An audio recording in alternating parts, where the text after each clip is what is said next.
Le mercredi soir, les bulles de champagne me chatouillent le nez alors que je me tiens figé dans le salon de ma sœur. Les mots de Jessica résonnent dans mes oreilles, impossible à assimiler, et maman et papa m'ont officiellement transféré la maison. La flûte en cristal glisse de mes doigts, le temps ralentit tandis qu'elle tombe vers le parquet que Jessica avait insisté pour faire refaire le mois dernier. Le fracas fait taire la pièce, tous les yeux se tournent vers moi, alors que le champagne se répand sur le sol comme des secrets renversés. Jessica, sa main protégeant son ventre à peine visible, me regarde avec un mélange d'agacement et de triomphe. Son petit ami hoche la tête d'un air approbateur à côté d'elle, tandis que mes parents trouvent soudain le plafond fascinant. Mon visage perd ses couleurs, mes lèvres s'entr'ouvrent mais ne trouvent aucun mot. La pièce tourne légèrement alors que je lutte pour comprendre ce que Jessica vient d'annoncer si fièrement, comme si voler mon avenir méritait des applaudissements. Que veux-tu dire par transférer? Ma voix sort à peine audible, inconnue même à mes propres oreilles. L'acte de propriété est à mon nom. Jessica rit, le son dédaigneux et tranchant. Oh, ce n'était que temporaire. Pour la paperasse. Maman intervient, s'avançant vers moi, les mains agitées de nervosité. Tu es encore jeune, Amy. Tu en achèteras une autre. Jessica a besoin de stabilité pour le bébé. Mon regard se fixe sur le manteau de la cheminée où des documents hypothécaires encadrés sont bien en évidence. Mon hypothèque. Les papiers que j'ai signés après avoir vidé mon compte d'épargne pour sauver ma famille d'une saisie qui semble maintenant étrangement opportune. Pendant 11 ans, j'ai travaillé en double service aux soins intensifs de l'hôpital général de Denver. 11 ans de vacances manquées, d'anniversaires célébrés avec des jours de retard, de relations qui se sont flétries sous le poids de mon dévouement à sauver à la fois des vies et de l'argent. Je gardais un petit carnet dans la poche de ma blouse, suivant chaque centime économisé pour la maison de mes rêves. En avril dernier, j'ai atteint 182 000 $ d'économie, assez pour un acompte substantiel dans un quartier que j'aimais. J'avais programmé des visites pour ce week-end. Puis l'appel désespéré est arrivé. Amy, nous allons perdre la maison, avait sangloté maman au téléphone. Plus que 30 jours avant la saisie. J'ai annulé mes visites, retiré toutes mes économies, versé 182 000 $ pour une maison de 370 000 $, contractant une hypothèque de 188 000 $ à mon seul nom. L'avocat chargé de la clôture avait souri en faisant glisser les papiers vers moi. Félicitations, mademoiselle Sullivan. Vous êtes propriétaire. Et maintenant, Jessica se tient dans cette maison, la revendiquant comme sienne. C'est ma maison. Ma voix retrouve de la force, s'élevant de quelque part au plus profond de moi. J'ai payé pour elle. J'ai signé les papiers. Père s'éclaircit la gorge, s'avançant avec ce regard condescendant familier qu'il me réserve quand je suis difficile. Allons, Émilie, ne faisons pas de scène. La famille s'entraide. Jessica caresse à nouveau son ventre, le geste théâtral. Mon bébé a besoin d'un foyer stable. Tu as ton appartement. L'appartement que j'ai gardé parce qu'ils insistaient sur le fait qu'ils avaient besoin de temps pour déménager leurs affaires de l'ancienne maison. L'appartement qui devait être temporaire jusqu'à ce que je trouve des locataires pour la maison que j'ai achetée ma maison. Comment est-ce possible? Je demande, sentant les regards sur moi de tous les coins de la pièce. L'acte de propriété était à mon nom. Mère fait teinter bruyamment son verre, forçant un sourire éclatant. Allez, tout le monde. Portons un toast au nouveau départ de Jessica. Et voilà, l'attention se déplace. Les verres se lèvent. Les félicitations pleuvent. Je reste seul, le champagne renversé s'infiltrant dans mes chaussures, mon avenir volé en une seule annonce. Je me glisse dans un coin, les mains tremblantes, en sortant mon téléphone. J'envoie un texto à ma cousine Sarah, la seule parente qui prend jamais mon parti. Quelque chose ne va pas du tout. J'ai besoin d'aide. Sa réponse arrive instantanément. On se voit demain. Apporte tous les papiers que tu as. De l'autre côté de la pièce, Jessica accepte les félicitations comme une reine à sa cour. Maman remplit les verres tandis que papa raconte son histoire préférée sur le premier mot de Jessica qui était maison. Personne ne me remarque, seul, en train de regarder ma famille célébrer le vol de mes économies de toute une vie. Mon sacrifice. Mon avenir. Mais alors que je les observe rire, quelque chose change en moi. Une résolution tranquille se forme, se solidifiant à chaque seconde qui passe. Ils pensent que c'est fini. Ils pensent que j'accepterai cette trahison comme j'ai accepté chaque autre affront et déception. Ils ont tort. Mon cœur bat contre mes côtes alors que je me glisse de nouveau dans la maison de mes parents par l'entrée latérale. La fête continue dans le salon, les rires flottant dans le couloir comme un gaz toxique. Je vérifie ma montre 11 minutes avant que quelqu'un ne remarque mon absence. La porte du bureau de maman grince légèrement lorsque je la pousse. Le clair de lune se déverse à travers les stores vénitiens, projetant des ombres de barreaux de prison sur le bureau antique où les décisions familiales ont toujours été prises sans moi. Je me fige à un bruit venant du couloir. Des pas. Une pause. Puis il continue, s'estompant vers la cuisine. Le souffle coupé, je me glisse derrière le bureau et tire la chaînette de la petite lampe. Pense comme une infirmière, je me murmure à moi-même. Quand les patients cachent des symptômes, nous cherchons des preuves physiques. Maman a toujours été méticuleuse avec la paperasse, un trait dont j'ai hérité. Chaque relevé d'hypothèque, chaque facture, vit dans des dossiers étiquetés dans le classeur en chaîne. Le tiroir du haut s'ouvre avec un grincement familier. Mes doigts parcourent les onglets soigneusement étiquetés, service public, assurance, médical, jusqu'à ce que j'atteigne l'immobilier. Je sors le dossier épais, le laissant presque tomber quand les voix se font plus fortes dans le couloir. Amy est probablement juste aux toilettes, dit Jessica, sa voix portant. Tu sais comment elle est quand elle est contrariée. Toujours à se cacher au lieu de parler comme une adulte. Je m'affaisse sur le sol derrière le bureau, le dossier serré contre ma poitrine. Quand les voix passent, j'étale les documents sur la moquette. Les documents d'achat originaux de la maison familiale datant de 20 ans. Les relevés d'hypothèque récents montrant mes paiements. Et puis je le vois, l'acte de garantie avec mon nom imprimé clairement en tant que propriétaire. À côté, un acte de renonciation avec ce qui semble être ma signature, transférant la propriété à Jessica Sullivan. Sauf que ce n'est pas ma signature. Le B en boucle est tout faux, le Y manquant de sa queue caractéristique. Mes mains tremblent si fort que je manque de faire tomber mon téléphone en photographiant chaque document, le flash m'aveuglant momentanément dans la pénombre. Niché derrière les actes, une lettre sur papier à en-tête d'avocat attire mon attention.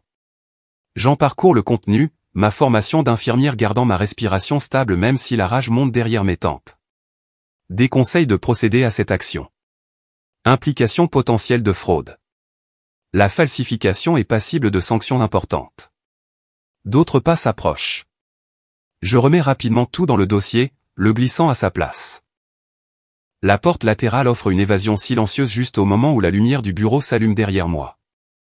As-tu besoin du reste de ce café ? Demande Sarah le lendemain matin, en désignant ma tasse intacte.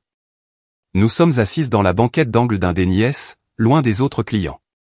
Michael, son ami avocat, étudie les photos sur mon téléphone, son expression s'assombrissant à chaque balayage. C'est un cas d'école de fraude, dit-il finalement en levant les yeux. La signature n'est même pas proche. Avez-vous signé quoi que ce soit leur donnant la permission de transférer la maison ? Rien, dis-je. J'ai signé les papiers de l'hypothèque originale, c'est tout. Sarah s'excuse pour passer un appel, sortant son badge d'employé du comté. Je travaille avec les archives depuis des années, ils nous aideront. Pendant qu'elle est partie, Michael explique les implications juridiques en des termes qui me retournent l'estomac. Un acte de renonciation transfère tout intérêt que vous avez dans la propriété à quelqu'un d'autre. Mais cette signature. Il secoue la tête. Sarah revient, le visage rouge. L'avis de saisie sur la maison originale de tes parents ? N'a jamais existé. J'ai vérifié les archives sur 3 ans. Quoi ? Le mot sort à peine comme un murmure. Le visage de Michael se durcit. Ils ont créé un mensonge élaboré pour accéder à vos économies. La vérité s'abat sur moi par vagues, l'écriture de ma mère sur des notes attachées aux documents falsifiés, le nom de Jessica sur chaque papier de transfert, la signature passive de mon père en tant que témoin de la fraude. Votre mère a orchestré cela, dit Michael doucement. Jessica en profite, mais la planification. Ce sont les notes de votre mère. Reste avec moi, propose Sarah en tendant la main sur la table. Ma chambre d'amis est à toi aussi longtemps que tu en auras besoin. Je vais déposer des documents d'urgence aujourd'hui pour geler le statut de la propriété, ajoute Michael, refusant mon offre de payer. Nous couvrirons vos frais lorsque nous gagnerons. J'ai des papiers à signer, dis-je. De retour à l'hôpital cet après-midi-là, ma collègue Déborah apparaît à mon casier avec un plat à gratin. L'équipe des soins intensifs est derrière toi, Amy, dit-elle simplement. Mon téléphone vibre avec un message de mon père, ta mère a des douleurs thoraciques à cause du stress. C'est ce que tu veux. Avant que je puisse traiter cela, un texto de Jessica apparaît, si tu te bats contre ça, je m'assurerai que tout le monde sache quel genre de sœur tu es vraiment. Le coup final arrive ce soir-là, une lettre recommandée de l'avocat de ma famille menaçant d'une contre-poursuite pour harcèlement et fausse déclaration. Dans la chambre d'amis de Sarah, je fixe le plafond tandis que le clair de lune peint des ombres inconnues. Je les aime encore, je murmure à Sarah quand elle vient voir comment je vais. Comment ont-ils pu faire ça? Elle s'assoit à côté de moi sur le lit. Parce qu'ils pensaient qu'ils pouvaient s'en tirer. Le sommeil me fuit toute la nuit. Je suis du regard les fissures du plafond, mon esprit rejouant chaque dîner de famille, chaque fête, à la recherche de signes que j'ai manqués. Quand la lumière du matin traverse enfin la fenêtre, une clarté s'installe en moi comme le calme après un code bleu. Je m'assois, sortant mon carnet d'infirmière de mon sac. Sur une page blanche, j'écris 3 mots, preuve, stratégie, justice. Ils ne prendront pas mon avenir, je dis à mon reflet dans le miroir de la salle de bain de Sarah. Pas sans me battre. Quelle serait votre première démarche si vous découvriez que votre famille a volé votre maison? Les confronteriez-vous directement ou chercheriez-vous d'abord une aide juridique? La semaine suivante, le hall de l'hôpital bourdonne du chaos habituel du lundi matin, des visiteurs serrant des tasses de café, du personnel se dépêchant entre les services, le grincement des fauteuils roulants sur les sols polis. Je suis en train de consulter le dossier d'un patient au poste des infirmières lorsque des bras me tapotent l'épaule, son expression tendue. « Émilie » murmure-t-elle. « Ta mère et ta sœur sont dans le hall. » La sécurité a appelé. Mon estomac se noue. Après 3 jours d'appels et de textos ignorés, ils ont amené la bataille sur mon lieu de travail. Je tends le dossier à des bras et lisse ma blouse, me préparant mentalement. Les portes de l'ascenseur s'ouvrent pour révéler ma mère épongeant des larmes théâtrales avec un mouchoir tandis que Jessica se tient à côté d'elle, une main posée sur son ventre à peine visible, l'autre serrant un sac à main surdimensionné. Plusieurs visiteurs se sont retournés pour assister au spectacle.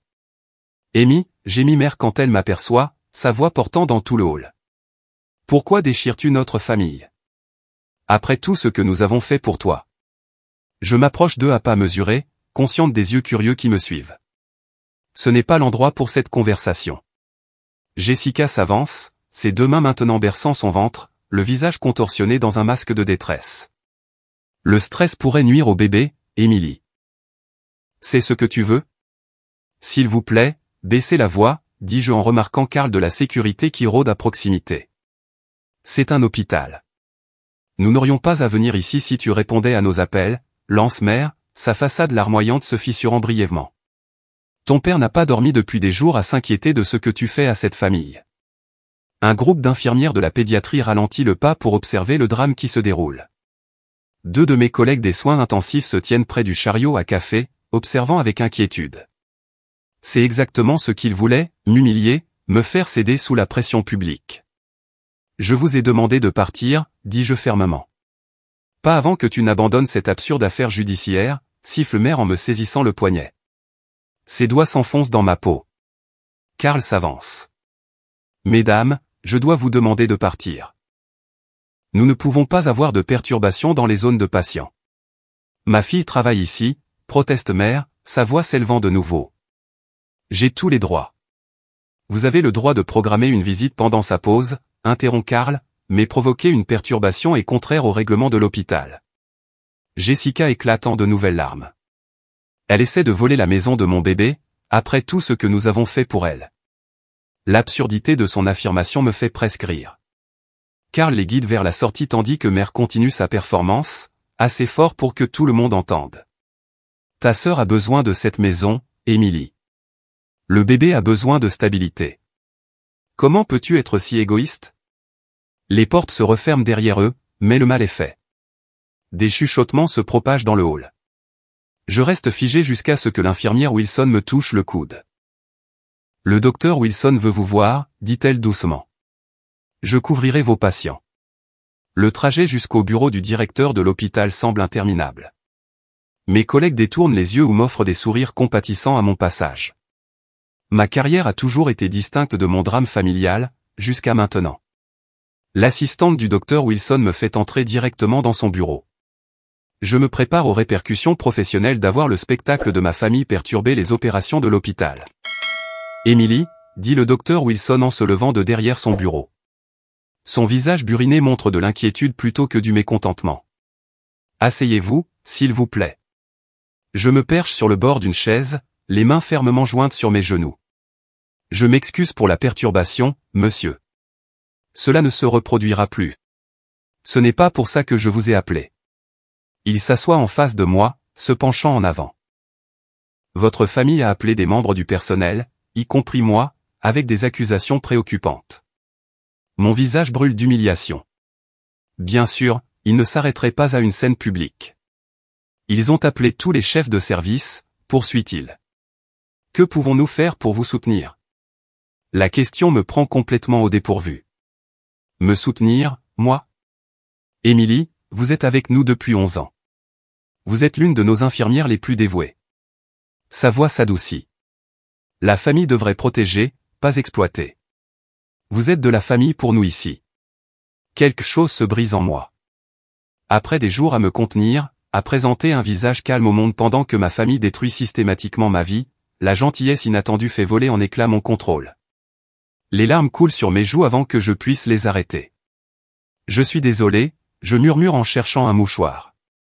Ne vous excusez pas.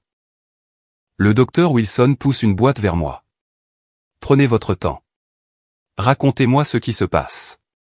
L'histoire sort de moi, les années d'économie, la fausse saisie, les documents falsifiés, la trahison. Le docteur Wilson écoute sans interruption, son expression s'assombrissant. Prenez un congé d'urgence, dit-il quand j'ai fini.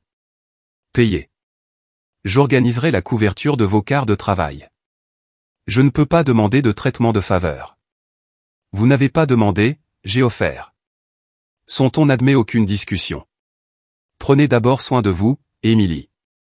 Les soins intensifs seront toujours là quand vous serez prête à revenir. En retournant au poste des infirmières, je me sens plus légère d'une certaine manière. Ma famille a essayé de m'isoler, de me faire douter de moi-même, mais ils ont mal calculé. Pour chaque personne qu'ils ont essayé de retourner contre moi, d'autres se sont ralliés à ma cause. Debra me rejoint à mi-chemin dans le couloir. Votre cousine Sarah a appelé. Elle organise tous les documents pour le tribunal. Merci. Et Michael a laissé un message. Il dépose aujourd'hui quelque chose appelé une LI pendant et une ordonnance de restriction temporaire. Elle me tend une pile de fiches de messages. De plus, nous avons élaboré un planning. Quelqu'un de l'unité sera avec vous chaque fois que vous aurez besoin de compagnie. Ma gorge se serre. Vous n'étiez pas obligé de faire ça. On protège les nôtres, dit simplement Debra. Le couloir de l'appartement semble inhabituellement silencieux quand je rentre chez moi ce soir-là. Je suis en train de trier mon courrier quand je les aperçois, mes parents, assis par terre devant ma porte comme des colis abandonnés. Père se lève le premier, le visage tiré. Ta mère n'a pas dormi depuis des jours à cause de ça. Mère se lève plus lentement, les yeux cernés de rouge mais calculateur. Après tout ce que nous avons sacrifié pour toi. Je déverrouille ma porte sans répondre, mais père bloque l'entrée. Amy, s'il te plaît, parle-nous. Quelque chose dans sa supplique semble sincère, mais j'ai entendu trop de fausses paroles de sa part. Je le regarde droit dans les yeux. J'ai les documents originaux, dis-je, la voix stable. Je sais qu'il n'y a pas eu de saisie. Le couloir se remplit d'un silence soudain et puissant. Le visage de mère se durcit, mais celui de père montre la première lueur de honte que j'ai vue. Ses épaules s'affaissent sous le poids de mes paroles. Jessica a dit que c'était juste de la paperasse, marmonne-t-il, que tu comprendrais que c'était pour la famille. N'ose pas rejeter la faute sur Jessica, lance mère, mais sa voix manque de conviction. Je vous verrai tous les deux au tribunal, dis-je en les contournant pour entrer dans mon appartement. La porte se ferme avec un léger clic qui semble plus définitif qu'un claquement n'aurait jamais pu l'être. Mon téléphone vibre avec un texto de Michael. Bonne nouvelle. Le tribunal a approuvé l'ordonnance de restriction temporaire. Ils ne peuvent plus vendre ou transférer la propriété maintenant. Un deuxième message suit. Sarah a trouvé quelque chose d'intéressant. Le notaire qui a tamponné les faux documents est une amie d'université de Jessica. Je m'affale sur mon canapé, absorbant cette nouvelle information. À chaque preuve, leur complot s'effiloche davantage. Des accusations criminelles sont désormais une possibilité réelle. Je réponds par texto, je ne poursuivrai pas au pénal s'il coopère. Non par pitié, par efficacité. Je ne veux pas d'une bataille prolongée. Je veux juste récupérer ma maison et que ma famille sorte de ma vie. Plus tard dans la soirée, je suis assise dans le jardin de Sarah. Une boîte de vieilles photos de famille ouverte à côté de moi. Des étés au lac. Des matins de Noël. Ma remise de diplôme. Des souvenirs d'une famille qui existait avant que la cupidité ne corrode tout. Sarah me trouve là alors que le crépuscule adoucit les contours de ses parterres de fleurs. Tu as le droit de faire le deuil de la famille que tu pensais avoir, dit-elle en s'asseyant à côté de moi. J'ai continué d'essayer de gagner leur amour en donnant plus, je murmure, en traçant du doigt une image délavée de nous tous souriant à l'appareil photo. Mais ce n'était jamais assez. Ça ne l'aurait jamais été. Elle couvre ma main de la sienne. Certaines personnes sont des puits sans fond, et aiment. Avec une profonde inspiration, je referme le couvercle de la boîte de photos, scellant la famille qui n'a jamais vraiment existé. Demain, Michael et moi nous rencontrerons pour discuter de notre stratégie juridique pour aller au tribunal. Il a mentionné la possibilité d'une plainte pour vol civil avec des dommages-intérêts triplés de plus de 60 000 $ et des pénalités supplémentaires. Je ne veux pas de leur argent, je dis à Sarah en rentrant. Je veux juste récupérer ma maison. Michael dit qu'ils ont engagé Blackwell, prévient-elle. Il est agressif. Moi aussi, je réponds, quand je protège ce qui est à moi. Mon téléphone vibre avec un numéro inconnu. Je l'ignore presque, mais quelque chose me pousse à répondre. Emily ? La voix est hésitante, familière. Cet homme, le petit ami de Jessica. Sarah lève les sourcils alors que je mets l'appel sur haut-parleur. Je ne savais pas ce qu'il t'avait fait, poursuit Tom. Je veux aider. Pourquoi m'aiderais-tu ? J'étais là quand votre mère et Jessica ont discuté des documents falsifiés. Sa voix tremble légèrement. Ce n'est pas juste. Je ne peux pas faire partie de ça. Témoignerais-tu de cela ? Oui, dit-il fermement. Je dirai au tribunal tout ce que j'ai vu et entendu. Après avoir mis fin à l'appel, je me tourne vers Sarah.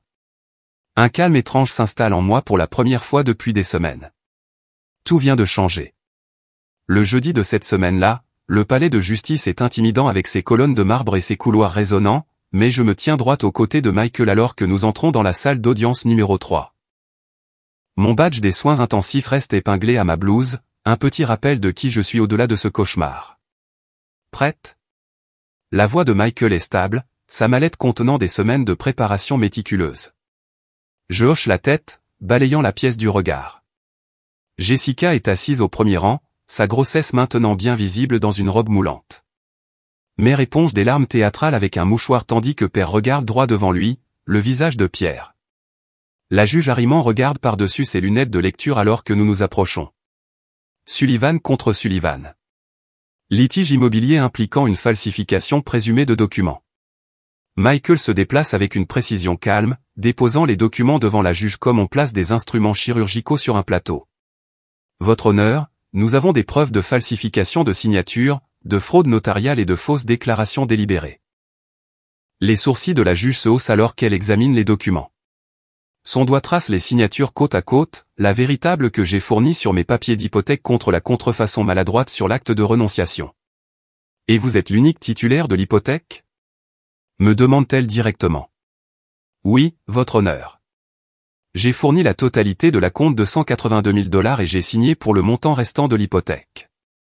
L'avocat de Jessica, un homme élégant dans un costume coûteux, se lève. Mademoiselle Sullivan avait clairement l'intention de faire un cadeau à sa famille. Sa sœur attend un enfant. Monsieur Blackwell, interrompt la juge, la grossesse n'autorise personne à commettre une fraude. Son visage rougit. Ma cliente n'était pas au courant de toute documentation irrégulière. Je garde une expression neutre, bien que mon cœur batte contre mes côtes. Lorsque l'avocat de Jessica suggère que je punis un enfant à naître innocent, je sens Michael se tendre à côté de moi, mais je reste calme. Votre honneur, dis-je doucement, il ne s'agit pas de ma nièce ou de mon neveu. Il s'agit d'un stratagème délibéré pour prendre mes économies de toute une vie. 2 heures plus tard, nous sortons avec une ordonnance de restriction prolongée et une date de procès. La première vraie victoire. Ce soir-là, Sarah appelle. Émilie, regarde Facebook. Ta mère est passée à l'offensive publique. La publication de mère apparaît sur mon écran, un appel larmoyant à propos de sa fille égoïste qui prend la maison d'une sœur enceinte, avec une vieille photo de famille où elle berce la jeune Jessica tandis que je me tiens légèrement à l'écart. Elle a toujours su exactement comment jouer la victime, je murmure. Le matin, le journal local présente Jessica berçant son ventre, affirmant que je suis devenu méconnaissable depuis ma promotion à l'hôpital. Père aborde 3 de mes collègues sur le parking de l'hôpital, leur demandant de raisonner Amy. Mais quelque chose d'inattendu se produit. Tom, le petit ami de Jessica, commente la publication de mère, la vérité n'est pas dite ici. En quelques heures, Sarah partage les archives du comté prouvant qu'aucune saisie n'a jamais existé sur la maison d'origine de mes parents. Le docteur Wilson publie un message sur mes années de service dévouées, y compris les jours fériés travaillés pour que mes collègues puissent être avec leur famille. La communauté écoute, dit Michael lors de notre appel stratégique. Les gens reconnaissent l'intégrité quand ils la voient. L'hôpital publie une déclaration me soutenant fermement. L'association de quartier où se trouve la maison prend contact, préoccupée par la valeur des propriétés si des transferts frauduleux sont autorisés. Lors de la deuxième audience, le lundi de la semaine suivante, l'agent de la banque témoigne que j'étais l'unique demandeur de l'hypothèque. L'ami de Jessica s'effondre sous l'interrogatoire, admettant qu'elle a apposé le sceau du notaire sans être témoin d'aucune signature. Pendant une suspension d'audience, Père s'approche de moi dans le couloir, les épaules affaissées. Ta mère est allée trop loin. J'aurais dû arrêter ça. Pour la première fois, je vois la faiblesse qui a permis que cela se produise, non pas la méchanceté, mais la lâcheté. Dans le hall du palais de justice, Jessica et Tom se disputent à voix basse et animée. Quand elle lui saisit le bras, il se dégage brusquement, se dirigeant vers la sortie. Ma famille commence à se fracturer. Mère cesse de se présenter aux audiences, n'en voyant que son avocat. Jessica engage une représentation juridique distincte de nos parents. Leur front uni s'effrite sous le poids des mensonges exposés. Michael annonce la nouvelle avec une satisfaction tranquille.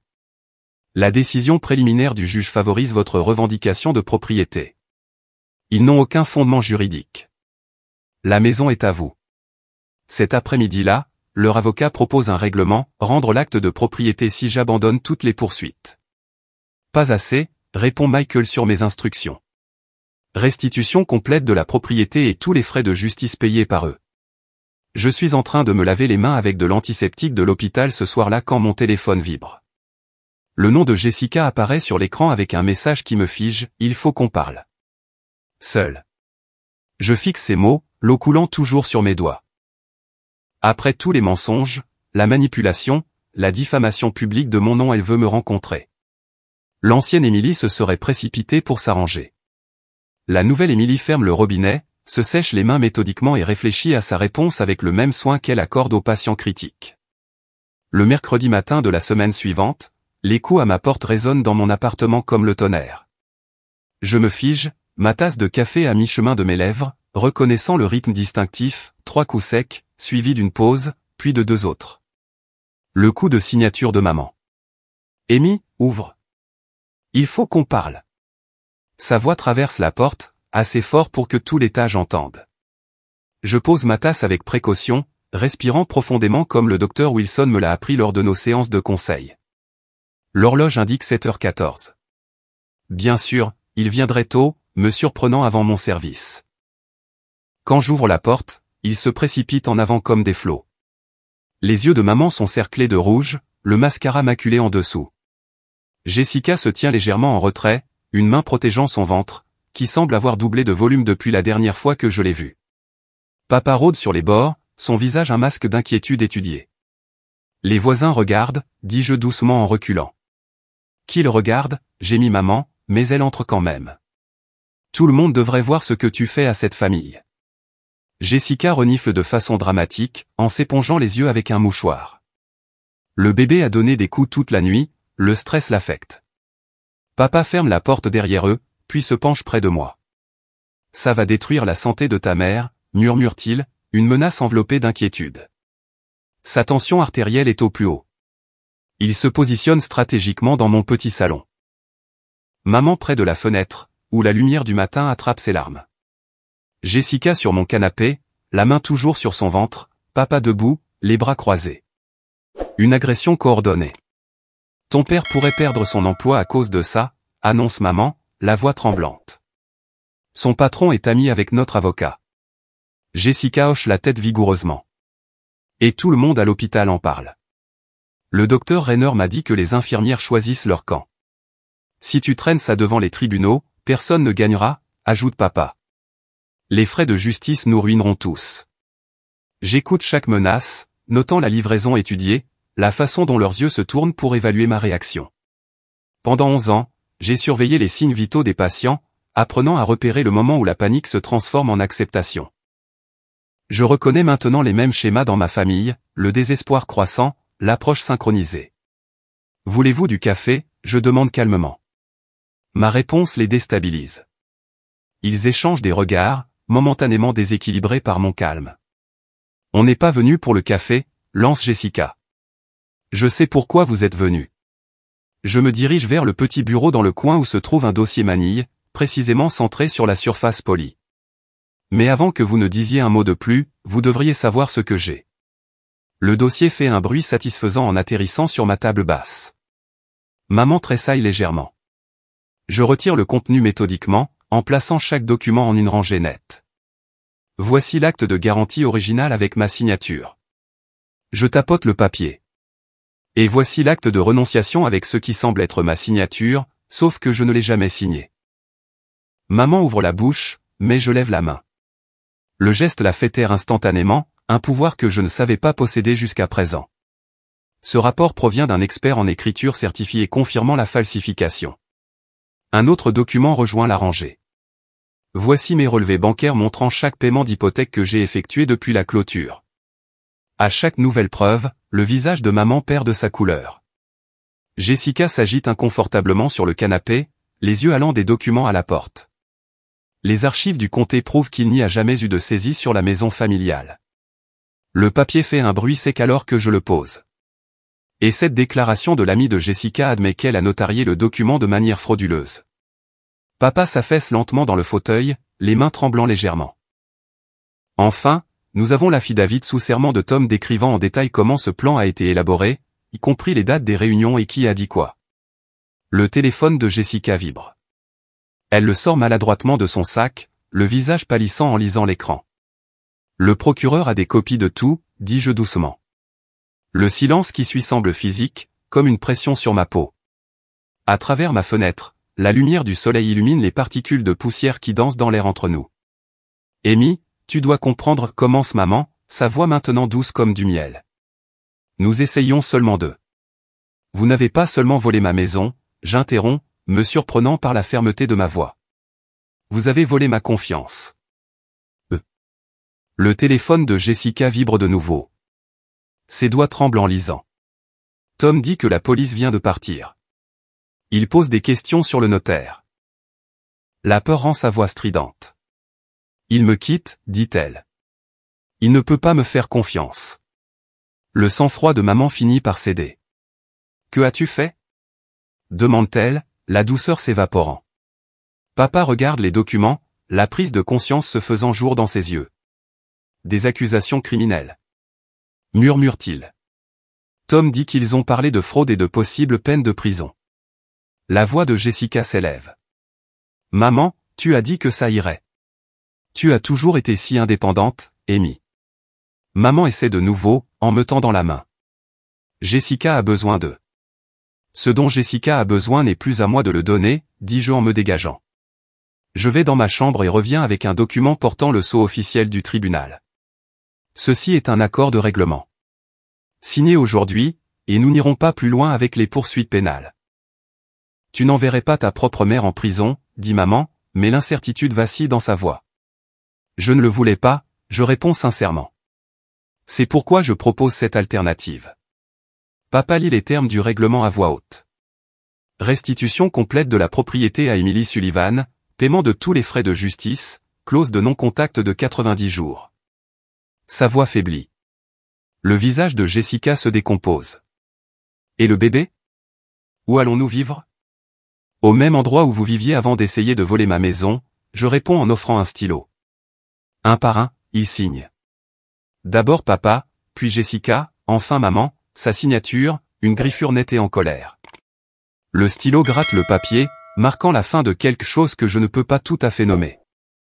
Quand ils partent, l'appartement semble soudainement immense. Je m'affale sur le canapé, et ce n'est qu'à ce moment-là que mes mains commencent à trembler, une adrénaline retardée me parcourant. Mon téléphone sonne. Le nom de Michael clignote sur l'écran. Félicitations, dit-il après que je lui ai annoncé la nouvelle. La maison est officiellement à nouveau à vous. Je fixe l'accord signé sur ma table basse. Alors pourquoi n'ai-je pas envie de fêter ça? Un léger coup à ma porte révèle Sarah, une bouteille de vin dans une main, 2 verres dans l'autre. Parce que gagner ne guérit pas la trahison, dit-elle doucement en entrant. Je me dirige vers la fenêtre, regardant la ville s'étendre devant moi. Les bâtiments scintillent sous le soleil du matin, les rues se remplissent de gens qui commencent leur journée, chacun portant ses propres batailles privées. Je dois décider de la suite, je murmure, plus pour moi-même que pour Sarah. Les papiers de l'accord sont sur ma table basse, la maison est sécurisée mais n'offre aucune paix.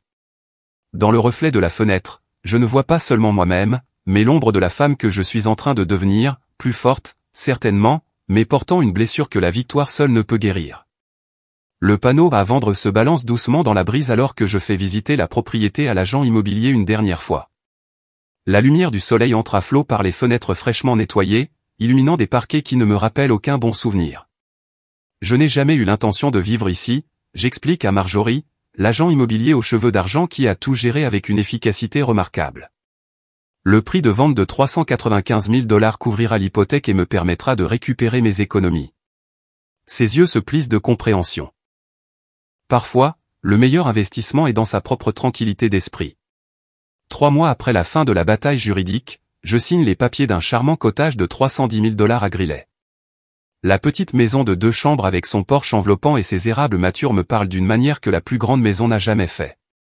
Alors que je pose mon stylo sur le papier, il n'y a pas de famille qui plane, pas d'agenda caché, juste ma main stable qui réclame ce qui m'appartient de droit. Félicitations, mademoiselle Sullivan, dit l'avocat en faisant glisser le dernier document hypothécaire sur la table. Ma voix ne tremble pas lorsque je réponds « merci ». 2 semaines plus tard, les rires remplissent mon nouveau salon alors que Sarah lève son verre. À Émilie, qui nous a tous montré ce qu'est le courage. Ma petite pendaison de crémaillère ne ressemble en rien à cette nuit fatidique chez Jessica. Le docteur Wilson occupe mon fauteuil de lecture, son rire tonitruant ponctuant l'histoire animée de Michael sur les frasques au tribunal. Des collègues de l'hôpital se pressent autour de l'îlot de cuisine que j'ai choisi moi-même, se servant de la nourriture qu'ils ont apportée pour célébrer mon nouveau départ. À la famille choisie, je réponds en levant mon propre verre. Qui vous soutient dans la vérité? La lumière dorée de l'après-midi filtre à travers les fenêtres que j'ai sélectionnées, tombant sur des murs peints de couleurs que j'ai choisis. Chaque élément reflète des décisions prises pour moi seul. Pas de compromis, pas de sacrifice, juste une préférence authentique. Sarah m'aide à accrocher une aquarelle dans le couloir, tandis que Michael fait semblant de mesurer avec une précision exagérée. 2 mm plus haut à gauche, insiste-t-il en me faisant un clin d'œil. Dans tes rêves, rétorque Sarah, en l'ajustant parfaitement du premier coup. Le docteur Wilson s'approche avec un paquet soigneusement emballé. Un cadeau de retraite est arrivé en avance, dit-il en le plaçant dans mes mains. À l'intérieur se trouve une lampe d'infirmière en laiton antique, sa patine racontant des histoires de générations de soignants. Pour votre bureau, explique-t-il, un rappel que la guérison des autres commence par la sienne. Un rappel que guérir les autres. Plus tard dans la soirée, Amanda, notre nouvelle infirmière aux soins intensifs, aide à ramasser les assiettes vides. Ses épaules sont légèrement voûtées lorsqu'elle mentionne la déception de ses parents quant à son choix de carrière. Ils voulaient que je fasse du droit, confe-t-elle. Parfois, je me demande si je les déçois. Je reconnais le poids familier dans sa voix. Votre valeur ne se mesure pas à leur approbation, je lui dis, les mots coulant d'un puits de sagesse durement acquise. Faites confiance à ceux qui vous appellent. Ses yeux s'écarquillent. Je n'y avais jamais pensé de cette façon. Après le départ de tout le monde, je porte un plateau de semis dans mon jardin. Le soleil couchant peint l'horizon d'ambre et d'or alors que je m'agenouille dans la terre meuble, creusant de petites maisons pour des vivaces qui reviendront année après année. Mes mains travaillent méthodiquement, plaçant les racines dans un sol fertile. Quand le courrier arrive, je reconnais l'écriture de Jessica sur une petite enveloppe. À l'intérieur, des photos de ma nièce, aux joues roses et innocentes. Bonjour, petite, je murmure, ne ressentant aucun ressentiment envers cette nouvelle vie innocente. Le lendemain matin, j'accroche un petit panneau brodé dans mon entrée, la famille se mérite, elle ne s'acquiert pas. À côté, un mur de photographies s'agrandit. Sarah, riant au bord du lac. Michael, triomphant après avoir remporté mon procès, le personnel de l'hôpital à la fête de Noël de l'année dernière.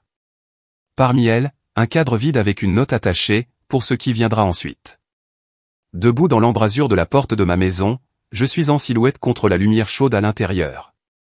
Pour la première fois depuis des années, mes épaules ne portent aucun fardeau autre que le leur. Mes lèvres forment des mots destinés uniquement à moi-même et à ces murs accueillants. Enfin, vraiment à moi.